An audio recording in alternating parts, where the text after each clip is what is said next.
Hey guys, it's David with Shadowcat Services. Just wanted to get out a video on this new machine I have. It's the 6th day I've run it, so this is my week 1 video.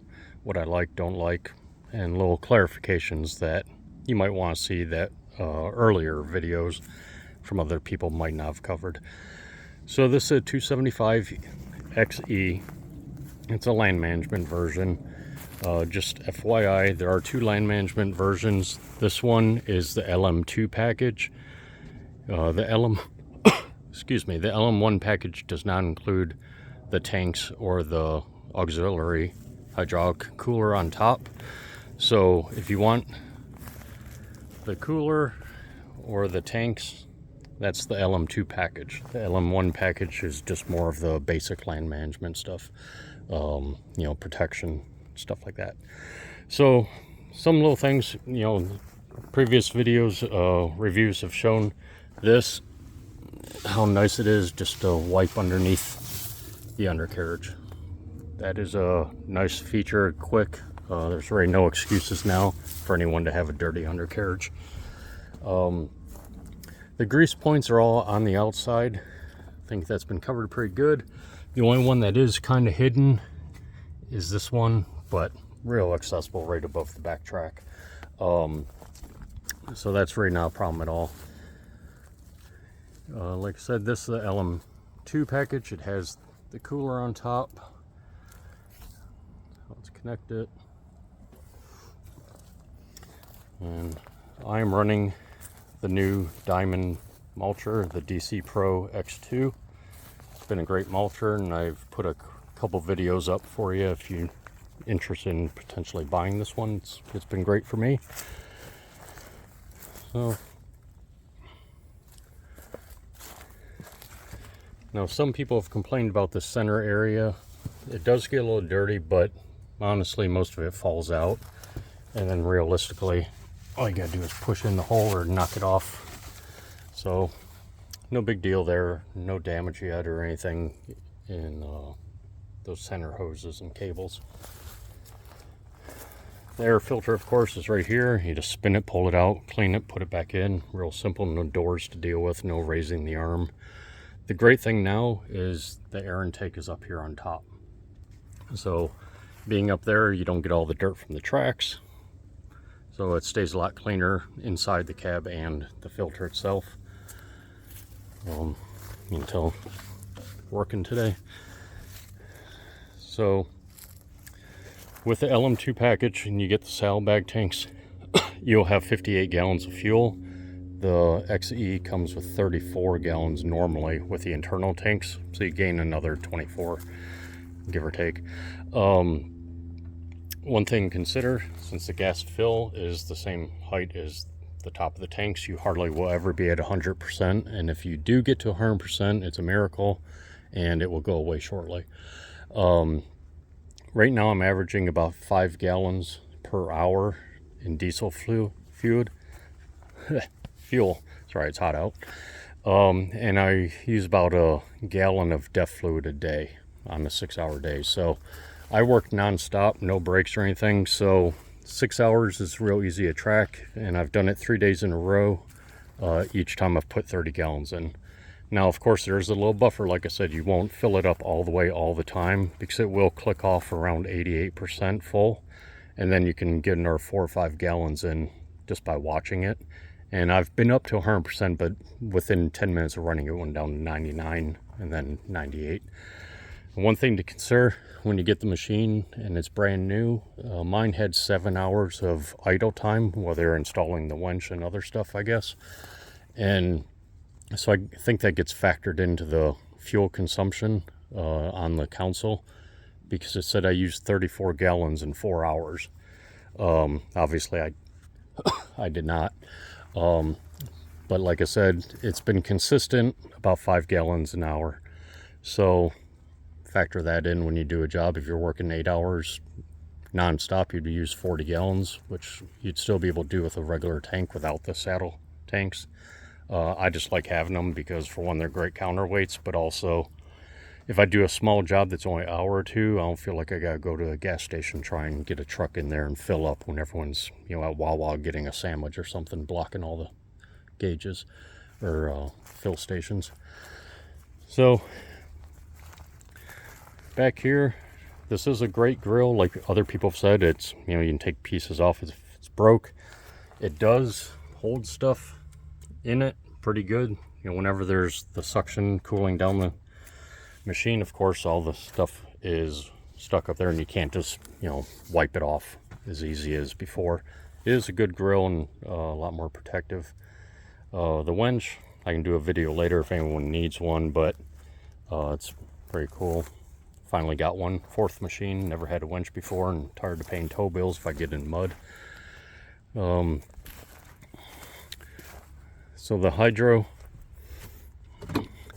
hydraulics are filled in here like shown. What is nice is that gauge is so much easier to see than having to look in a dark spot. Now you got this big opening to see, so that is nice. People complain about being so far back, but really all you need is a 24-inch funnel. Fill it up, no problem at all.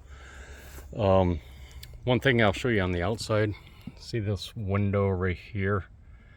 That's the back window, but on the inside you're going to see it doesn't line up with this black bar separating the two.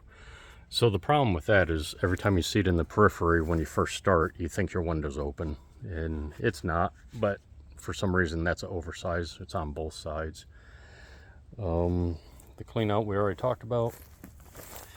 This is really nice now. The protected area is so much bigger. You can get your hand in there, reach around, you know, you're not fighting. And I got small hands, but people with real big hands, I don't know how they ever did it before to pull things out. Even when this was open, it had the sides. You couldn't get your hand in there. Now it's a lot easier, for sure. Okay, let me get inside and start it and just show you a couple more little things that need a little clarifying.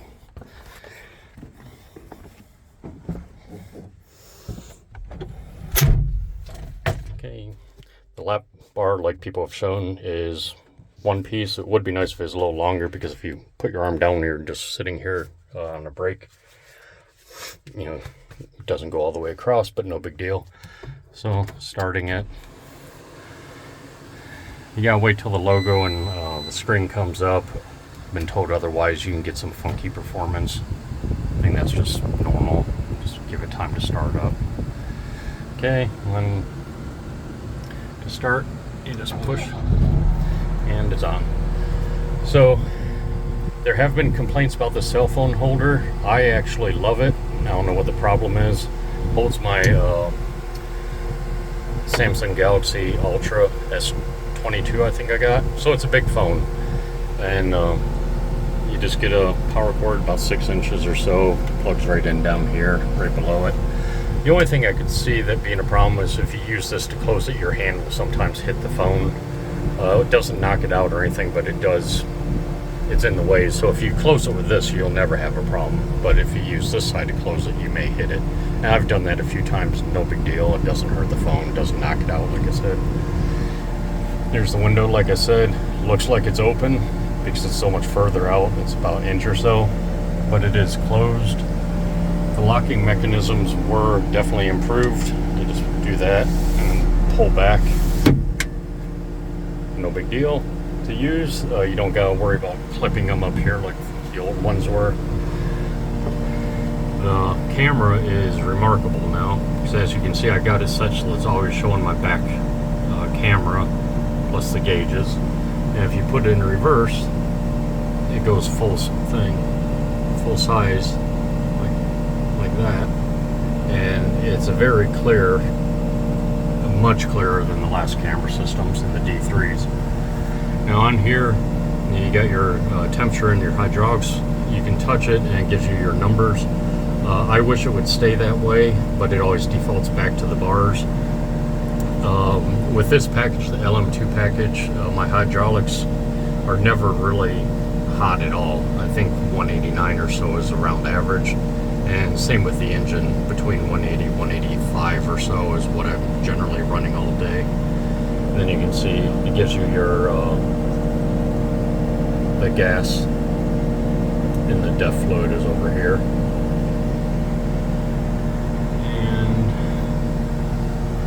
trying to think if there's anything else.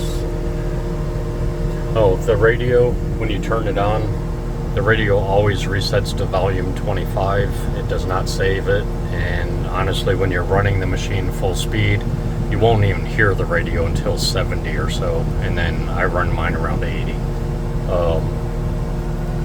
So every time you get in the machine, you gotta come here, either on the display or use the thumb controls to up, down, or mute it. Now these arrows next to it, you would think would be to skip song forward and backwards, but it's not. It only works for the snail control. It has nothing to do with the radio, at least as far as I know. And honestly, I haven't gone through the manual to see if I can assign those to control the radio, the track numbers. But it is kind of disappointing, because if you come to a song you don't really want to listen to, you gotta go up to the console, hit that, and then hit radio, and then you can actually hit forward or reverse. And there's your control. You can see I just turned on the machine. It's at 25. If I use my thumb controls, I can bump it up to around 80 or so. That'll be, you can hear it. It's still kind of soft with a mulcher running, but you know, if you're not running a mulcher, it might be a lot quieter. And also a thing to consider, I have that hydraulic cooler on my roof, so that might be part of the noise as well. The machine itself does make a little more noise than I'm used to in other machines when the tracks are moving. It just whines a little more. Outside that, no big deal. Let's see. Was something else. I did that. Alright, well, I forgot what I was going to show you, something else. I'm sure it'll come back to me, and then I'll want to make a new video just to cover it. But these are all one-pass videos. I don't edit, so I guess that's as good as it gets. I talk to you later. If you need something, ask a question, no problem. I'll answer it. See ya.